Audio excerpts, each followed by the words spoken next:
Let's recap Week 13 next on Fantasy Football Today in 5. Welcome to FFT in 5. I'm Chris Towers, flying solo this afternoon or this evening, Sunday night of Week 13. And in a season that has been defined by injuries, unfortunately, we have a lot more injuries to deal with coming out of Week 13 than we had coming in.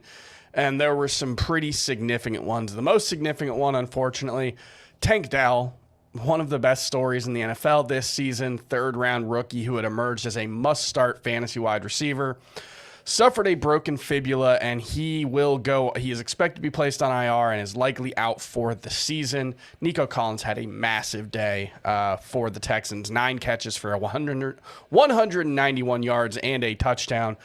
Only one other player on the Texans even had more than one catch. That was Brevin Jordan filling in for Dalton Schultz, And Brevin Jordan, someone worth adding on waivers. Noah Brown, probably worth adding on waivers, but he did not do much in his return from a knee injury. So I think this is a situation where Nico Collins looks like the clear number one in Houston. They had kind of bounced back and forth between him and Tank Dell lately.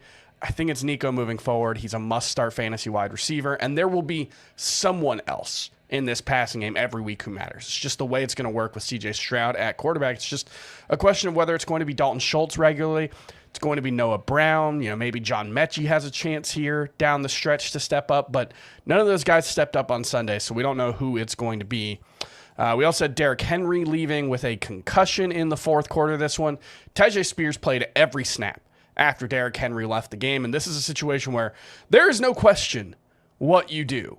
If you lost Derrick Henry, if he misses week 14, you're going to add Tyjae Spears and you're going to start him. He is going to be a top 15 running back for however long Derrick Henry misses. Maybe he misses no time. You end up blowing a bunch of your fab budget on a guy who is going to just be a role player. But if Derrick Henry's out, Tyjae Spears, with the role in the passing game, with the fact that he's looked really good, had 75 yards on 16 carries in this one, mostly after Derrick Henry left the game. He looks explosive. He looks electric. He looks dynamic. Whatever quality you want to ascribe to him, he's got it. And it's clear that the only reason he fell in the draft wasn't a talent problem. It was an injury concern looking in the long term with those knees. But right now, Tyjae Spears looks like a really good player who looks like a very, very, very valuable fantasy option for Week 14 if Derrick Henry's out. We also had Ramondre Stevenson, unfortunately, leaving with an injury. And this is another one with an obvious beneficiary. It's Ezekiel Elliott. He's just not nearly as exciting as Tyjae Spears. At this point in his career, he's probably not as good of a playmaker. Playing in a terrible, terrible New England offense. The stat that I'm going to use a lot is the Patriots were 5.5-point underdogs this week. The Chargers scored 6 points and covered. You can do the math there.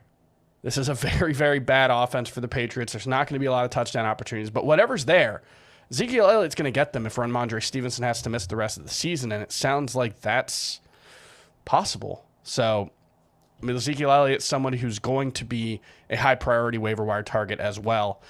Brian Robinson left with a hamstring injury. They're on a bye in Week 14, the Commanders are. If he's out in Week 15, Antonio Gibson could be a top 20 running back. So that's another name to keep in mind. Chris Rodriguez, much, much lower end option, I think. DeAndre Swift left briefly in the fourth quarter. We'll keep an eye on that one as well. Jalen Hurts left in the third quarter, came back. Unfortunately, we can't say the same thing about Kenny Pickett and Derek Carr. Kenny Pickett suffered an ankle injury, actually aggravated an ankle injury. Sounds like he might need surgery, could miss 2 to 4 weeks as a result of that. So his season might be over, Kenny Pickett. Leaves some interesting decisions that the Steelers are going to have to make. They looked great in Week 12, the first game without Matt Canada. They looked pretty terrible today against the Cardinals. Now, there were a lot of extenuating circumstances between Pickett's injury, 2 different weather-related delays, a lot of bad weather in Pittsburgh, but big step back for that offense as a whole.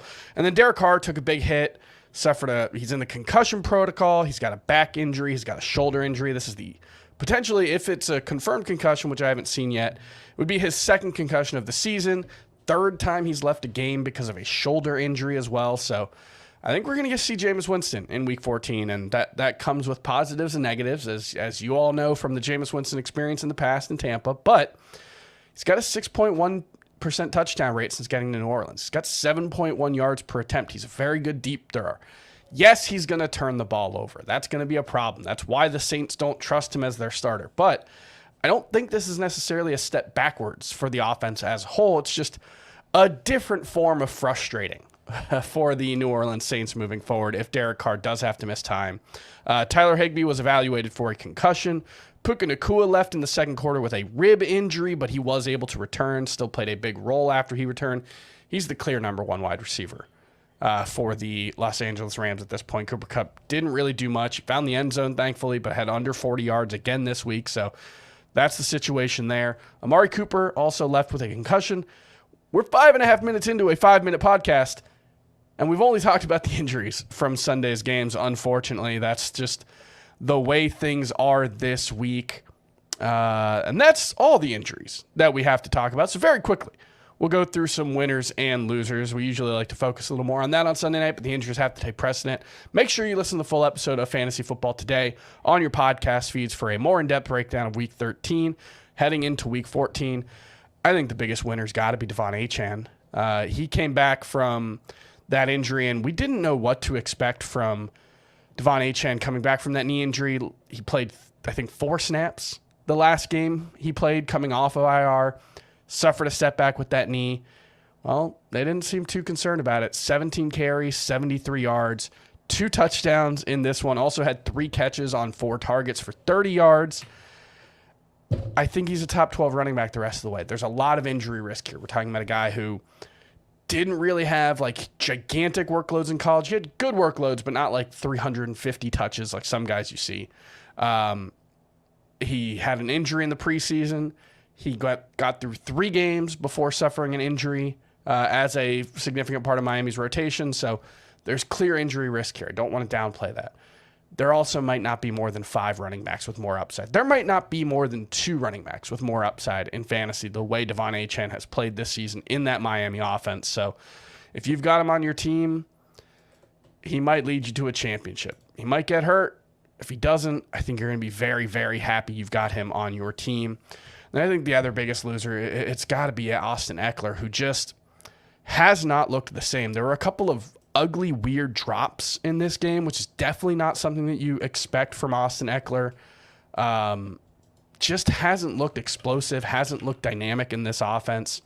14 carries, 18 yards, 2 catches for 9 yards in this one. The passing game role especially. 2 catches last week, had 5 catches for 32 yards the previous game, but that's 3 straight weeks now with under double-digit fantasy points for Austin Eckler. This was a guy who, we thought, I certainly thought at least, was going to be a top 5 running back yet again, even when he came back from that injury.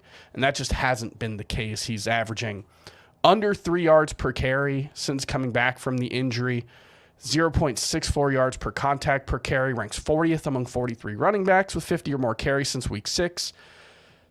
It's all bad. I mean, there's not much positive to talk about with Austin Eckler. This offense just hasn't looked very good.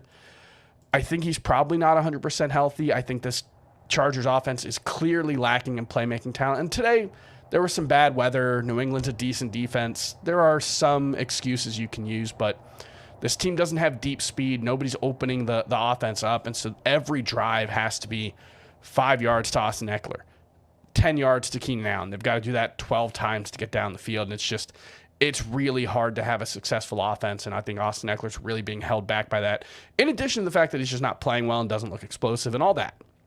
So those are the biggest winners and losers for me. For more, make sure you check out the full episode of Fantasy Football Today, like I mentioned earlier, and we'll see you tomorrow.